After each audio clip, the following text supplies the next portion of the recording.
بسم اللہ الرحمن الرحیم۔ السلام علیکم۔ واقعات سیریز کی ایپیسوڈ 4 میں آپ کو خوش آمدید کہتے ہیں۔ ایک مرتبہ کا ذکر ہے کہ بصرہ کا ایک سردار تھا جو کہ ہمیشہ اداس اور غمگین رہتا تھا۔ ایک دن کسی نے اس سے دریافت کیا کہ آخر اس اداسی اور پریشانی کا سبب کیا ہے۔ اس پر سردار نے جواب دیا کہ بات کہنے کی نہیں پر کہی جاتی ہے کہ مجھ سے ایک ولی اللہ کی خدمت میں کچھ بے ادبی ہو گئی تھی، اس لیے میں ڈرتا ہوں کہ قیامت کے دن اللہ کے حضور کہیں یہ بات میری گرفتاری کا سبب نہ بن جائے۔ واقعہ یہ پیش آیا کہ ایک مرتبہ میں نے بیت اللہ کی زیارت کا ارادہ کیا۔ اس سلسلے میں میرے تمام دوست و آشنا، عزیز و اقارب مجھے رخصت کرنے کے لیے آئے اور حسب دستور کچھ دیر چل کر میں نے سب کو لوٹا دیا۔ ان رخصت کرنے والوں میں زید نام کا ایک شخص تھا جو کہ میرے خواص میں سے تھا۔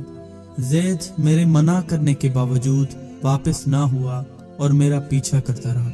آخر کار مجبور ہو کر میں نے اسے جھڑک دیا کہ کیا تم نے بیت اللہ جانا اتنا آسان سمجھا ہے کہ پیدل ہی میرے پیچھے پیچھے چل پڑے ہو؟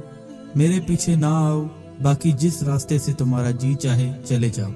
یہ سن کر وہ کہنے لگا کہ اے آقا، کیا خدا اس پر قادر نہیں کہ مجھے زاد راہ جلد پہنچا دے اور تم کو بے یار و مددگار اور بلا توشہ چھوڑ دے؟ یہ کہہ کر اس نے اپنی راہ لی اور میں اپنے راستے سے چلتا بنا۔ پھر تمام راستہ وہ مجھے کہیں نظر نہ آیا اور اللہ جانے کہاں غائب ہو گیا۔ جب خدا کے فضل سے مناسک حج سے فارغ ہو کر میں مدینہ طیبہ کی طرف چلنے لگا تو راستے میں کیا دیکھتا ہوں کہ زید آ گیا اور السلام علیکم کہہ کر میرے پاس بیٹھ گیا۔ میں نے حیرت سے پوچھا کہ کیا تم نے حج کر لیا؟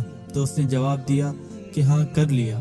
پھر میں نے ظرفتاً اس سے پوچھا کہ کیا تمہیں حج کی سند بھی ملی؟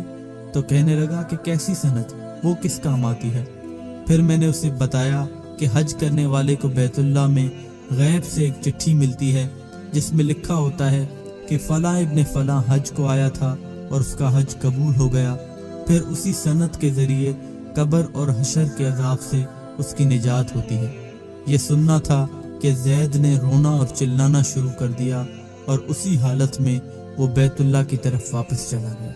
جب میں حضور اقدس صلی اللہ علیہ وسلم کی زیارت سے فارغ ہو کر لوٹنے لگا تو کیا دیکھتا ہوں کہ زید پھر آ گیا اور السلام علیکم کہہ کر میرے پاس بیٹھ گیا اور بیٹھتے ہی ایک چٹھی میرے سامنے رکھ دی جو کہ ایک نہایت ہی عمدہ ریشمی کپڑے سے بنی ہوئی تھی، جس میں سبز حروف کے ساتھ زید کے عذاب قبر اور حشر سے نجات کے حوالے سے لکھا ہوا تھا۔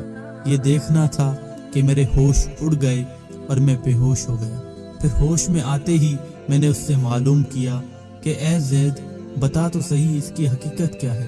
آخر یہ دولت بے مثال تجھے کیسے میسر آئی؟ تب اس نے بتایا کہ تم سے ملنے کے بعد جب میں بیت اللہ پہنچا تو اس وقت کعبۃ اللہ حاجیوں سے بالکل خالی تھا۔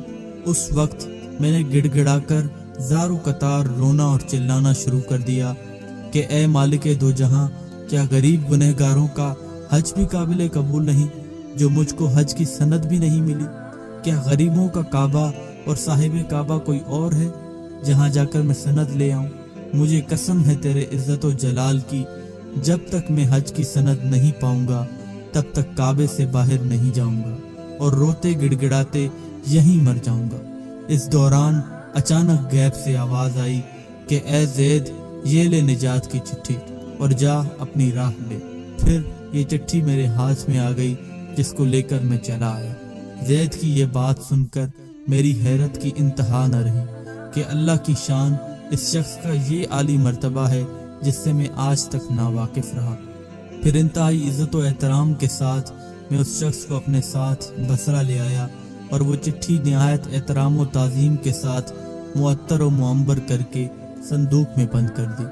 جب کبھی جی چاہتا تو کمال ادب و احترام سے نکال کر اس کی زیارت کر لیتا اور چوم کے آنکھوں سے لگاتا اور پھر واپس اسے صندوق میں محفوظ کر دیتا۔ ایک مرتبہ اتفاقاً میں کہیں سفر میں نکلا ہوا تھا کہ میرے پیچھے زید کا وصال ہو گیا۔ جب میں نے واپس آ کر یہ خبر سنی تو میرے رنج و غم کی انتہا نہ رہی کہ افسوس میں ایسے ولی اللہ کی تجہیز و تکفین میں بھی شریک نہ ہو سکا۔ پھر اچانک مجھے وہ چٹھی یاد آئی